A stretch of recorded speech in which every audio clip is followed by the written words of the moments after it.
Welcome to Game Talk, everyone, where we talk about gaming while you watch us play games.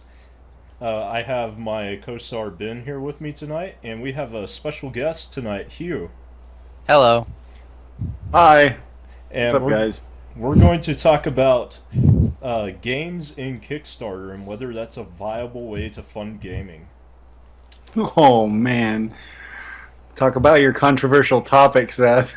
Yeah, well, it kind of just came to my attention today because there's a lot of buzz going on about Star Citizen, and it's been over a year since that one started funding and actually met funding, and we still don't have any real progress on whether or not the game's going to release. I thought they talked about the beginning of 2016. That was the last time I heard, but I haven't been keeping up on it because their competition, Elite Dangerous, actually released, Yeah, and you and I both enjoy that game to a great extent. We've logged a bunch of hours in that one. and it was also crowdfunded, at Yeah, least initially. I think it's pretty hit or miss. I'm not like too gung ho about Kickstarter. Like, I don't just, get on Kickstarter and look for things to crowdfund like some people do.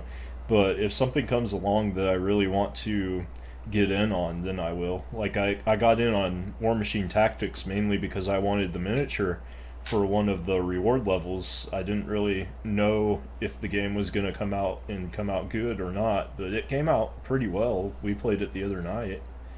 It's okay. It's definitely designed more like to replicate a tabletop game, which that's the audience it's catering to. But it took them a lot of iterations, and people were very unhappy with it in the beginning. So, Yeah, um, but I'm pleasantly surprised that it even came out. Like I said, I jumped in on it just because I wanted a miniature.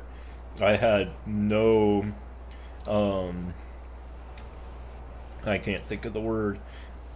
No, expectations. yeah, I guess I didn't get my hopes up too much on whether or not the game was even going to come out. Yeah. And the problem may not be Kickstarter. It may just be how publishers are treating games nowadays because we've seen a lot more betas and alphas roll out as quote unquote released products because of the Yes. whole pre-purchasing thing. And I think the real issue is pre-purchasing a game and then not getting a delivery on it. I think the reason why this is catching a lot of flack is because Kickstarter's terms of service say that they don't guarantee anything protection wise for the backers Oh. other than So- just what they're promised when they pay in. But Well, I see, mean, now you're getting into the root cause of what this is really about. That people are crowdfunding an idea or a concept. They're not buying a game. And so when you say, "Oh, that looks like a cool game," I'm going to I'm going to contribute. I'm going to donate $25. It is a donation. It is a Yeah. contribution. You get nothing out of it except for a promise. Well, you really do have to look at it as a donation. Like you have to look at that as money spent. yeah, and that is true because the Kickstarter is all about crowdfunding and getting an idea off the ground, while Yeah. as the other side, which is betas and whatnot, are actually you. Well, I guess it depends on the publisher because some publishers say help us build this game, not Yeah. buy a game for this price. Yeah, so there a lot of these were doing help us build this game and you'll get the game, and that's how the approach is taken. But if they don't get enough crowdfunding, you could turn out a really crappy game. So you're being promised a game that hasn't even been developed. So it's really, eh, you're not buying anything on these crowdfunding sources. I mean, you're not getting a tangible thing or tangible object or product because you're just funding something. That's why they call it crowdfunding instead Well, of crowd buying. Hugh kind of touched on it earlier. To be completely honest, when you buy any game these days, it's not really a promise that you're getting anything. Sometimes you're buying their beta that they're Well, advertising as a full-fledged game. oh no, you're getting something. That's the difference. You're getting a beta. That is You're true. spending $60 for a beta. With something like War Machine Tactics, we could have spent the $35 or $40 to crowdfund it, and we may have never gotten anything at all. Yeah, And that's the difference between crowdfunding and paying for a beta. I paid for a beta for Elite Dangerous, and I absolutely loved it. But the day that I paid for that beta, I was able to download it. yeah. That is true. I think part of it also goes to when people spend money, they kind of have an attachment to that to where they feel they're entitled to certain things that may or may not be part of the agreement with Kickstarter and the way that things go around there. And so, something may happen and they may not get quite what they expect and they end up being very angry about it. But let's look at the other side of that. Like, does the like for Star Citizen, for example, or any other game where, or let's actually back up and talk about a game publisher that makes a promise but then doesn't deliver. Like, I think that's the real issue here, because no one has a Yeah, problem with the like Divinity or any of the other games that actually deliver a product from yeah, Kickstarter. yeah, true. And it's okay to say Ubisoft when you talk about bad publishers, Hugh. We know what you mean. Yeah. Well, I mean, here's that's the interesting thing about it is, it's not a whole lot different than saying I mean, we're talking about promises and purchasing a product and quality control now too. All right. So you can buy a product. If you're unhappy with the product, don't buy their product again or return it. Or I mean, you ultimately make the choices by your buying power. So I mean, there's that flip side too. The same thing with the crowdfunding. You basically are choosing what you want to see funded by what you fund. Well, then you have other situations like it's not specifically a game, but it is very much tied to gaming, like the Oculus Rift, where they met funding. They even distributed out all the developer kits like they promised on Kickstarter, and then they came along and sold to Facebook, and people were outraged because they thought that that was just completely against what they had bought into when they pledged, and they felt like they were entitled to refunds on their pledges.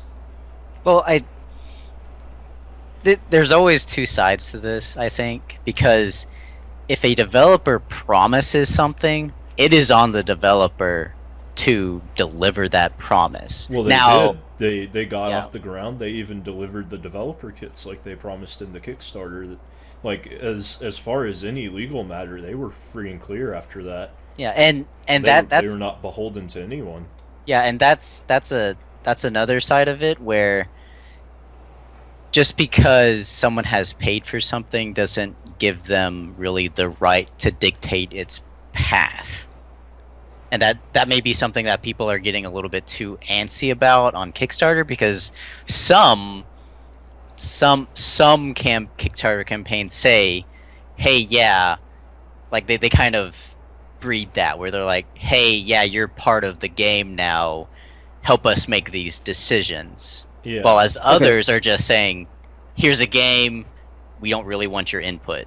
And so I think that different feel in the different Kickstarters may be like messing people up a little bit, because it was starting to expect things that aren't realistic or that aren't promised. And on the complete extreme side, we also hear stories about certain things that get funded through Kickstarter, and then after that, the we'll call them the developer. It may not necessarily be a game or a gadget or anything like that, but we're just using developer as lack of a better term.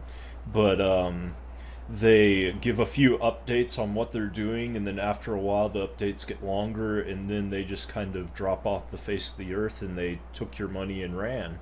And as far as Kickstarter is concerned, it's not part of their terms of service, so they aren't really doing anything to help anyone, and there are some people who have cut and run that way.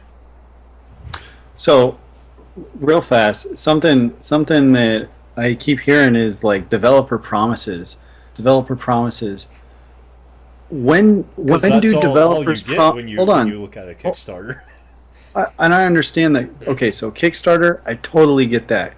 Kickstarter, you're buying a promise or you're buying a commitment. That's pretty much all you're buying. But the problem is I also hear developer promises applied to every single title, developer, everything, whether it be big A-list titles all the way down to your Kickstarters.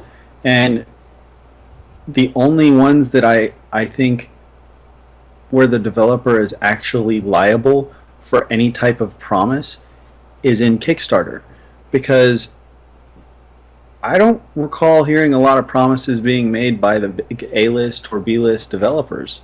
Yeah. They basically try to keep it all closed lip. But the problem is, what ends up happening so often, and the same thing we see with Kickstarter, is you go to IGN or you go to GameStop's website, or you go to GameSpot's website, or half a dozen other gaming websites, not naming blames or anything, but they all have different information listed for that game about what features and things will be included, and none of it's all typically rumors. But the when you read it, people think, oh, the developers are going to promise. Mm-hmm. Developers aren't promising anything. Whether it's a Kickstarter, whether it's whatever, they're not promising anything. They're promising to deliver whatever their contract says in Kickstarter or whatever crowdfunding it is. And usually that just means we promise to deliver a product, an alpha. Do you think this has really changed the way that we look at games that are, quote unquote, coming out? Like, do we take these things with a bit more skepticism, or do we look at these things and do we have trust in the people who are telling us these things? I think silly people are allowed to get bad information and be too vocal about the games that are coming out, along with the fact that I think some games are being released too early. I think the blame can be fall on all sides, but the fact of the matter is that there are no promises being made. There's just more information out there, but they're not credible information, and we have to be able to filter through what's credible and what's not. And if we're not able to do that, then you're going to have people getting onto Reddit or getting onto Twitter going, well, this developer promised this because I read it here. Well, that's not the developer promising it. Yeah, that's true.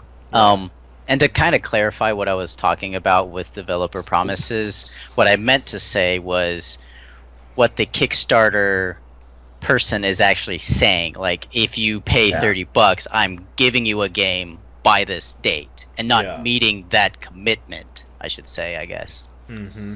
So it's really I think that while there is always people angry about quote unquote promises that were never said. Yeah, because you're never gonna please everyone. Yeah, there seems to be a problem with Kickstarter games and people not meeting their commitments. Meaning, you pay $30, we're going to deliver you a game by this date, and then that just never happens, or they drop off the face of the earth, like Seth was saying. Yeah. Like that is a problem that needs to be addressed. I'm not really sure how to address it besides Kickstarter actually actively somehow legally going after these people, or providing some kind of list, or hey guys, this person generally, or this group of people have generally been tracking these guys down and trying to get them either to pay all their backers back or to see what's up with them. But yeah, like I don't know how much money Kickstarter actually has to pursue that kind of thing. Yeah. As I understand, they take an unnamed, like I don't know off the top of my head. It may be named somewhere, but I don't know. But they take a cut of what someone makes whenever something hits that funded stage. Whenever they hit their goal, then everybody who pledged has to pay in then, and anyone who pledges after that has to pay in also, and Kickstarter immediately takes a percentage. Okay, I just looked it up. Kickstarter takes a 5% cut of a successfully funded thing. If it is not successfully funded, they get no cut. 5% is actually a lot less than what I would have thought. Yeah, but this is per the Kickstarter fees page. So this is what they say they take in the US. So Ben, at 5%, do you think that we could use Kickstarter to turn Game Talk into a syndicated talk show? No, I wouldn't want to rob people like that. Maybe if we had a little bit more credibility to our name. I mean, I think ultimately that is all that Kickstarter really needs. It's like, okay, I mean, they give you they give the users of it all the ability to show what credibility they have. They give you the ability to put a video in there. They give you the ability to put credentials, a huge plethora of data about how you're doing, what your product is, etc. And then they leave it up to the end user to decide whether or not it is a valid donation. And that's really what it boils down to: is be an educated buyer or educated donator or contributor or backer, whatever you want to call it. And I mean, if it's some, I've seen some really shady ones on there, and I look at it and I go, oh hell no. And then I see you see some legit ones on there, and correct, they're just like others that we've seen that they look as legitimate as can be, but yeah. But here's the thing, I mean, you look at it, you do your research, and then you buy it. I mean, the same thing could have been said about Craigslist, about eBay, about all of those things. And the reason that the thing that makes them great is because it's open to everybody, and it's up to the end user to decide.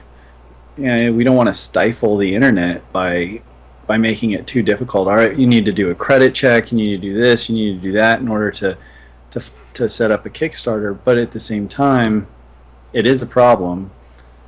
I don't know, and people always want to point the finger at the person with the money. Yeah. But that's an interesting point, though. Like, I think it might behoove Kickstarter to look into something like a reliability meter for basically anything on their site, because there are companies that have shipped products and kept up with their promises, and then they're just not funded anymore, so they have to turn to crowdfunding. And it might be good for Kickstarter to just have an easy meter for people to easily go, oh, this looks a little bit shady, because there's a lot of people who they're lazy, for lack of a better word, and they don't do research, and then they get irritated because they threw their money away. Correct. I mean, and more than half the people on Reddit are that way. Yeah. Key word being lazy. They'd rather spend more time complaining than doing the proper amount of research to find out that, oh, maybe I shouldn't have given them my $30. And it's like, well, why didn't you, instead of writing this 2-page explanation about how bad Kickstarter is when funding a game, maybe you should have spent that time and done just a little research. I agree with you, Hugh. I think having like a reliability meter or a credibility meter, and even giving the option but not the requirement to say, hey, this person has X credit rating on this or whatever the case may be. I think those would all be good options. Keyword being options, because we don't want to, like I said, you don't want to stifle any of that. I mean, Agreed, what happens to the 14-year-old programmer who wants to build a game and doesn't have any credit, can't do a credit check then? Yeah. True. Yeah, and I wasn't saying like require it. I was just saying as a helpful. Yeah. Well, yeah, it'd Yeah. be kind of like eBay if you're a repeat developer, again for lack of a better term, then you would have a certain kind of rating, but new people would be marked as new, and ones that have cut and run with people's money before would be marked that way. Yeah.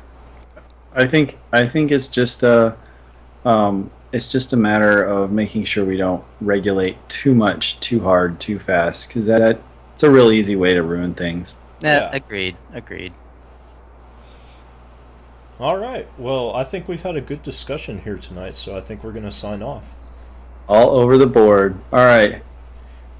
So, thanks for joining us tonight, everyone. Like the video if you liked it, dislike it if you thought that it was terrible, and hit us up on Twitter if you want to interact, or in the comments section below. Catch everyone later. Thanks for joining us.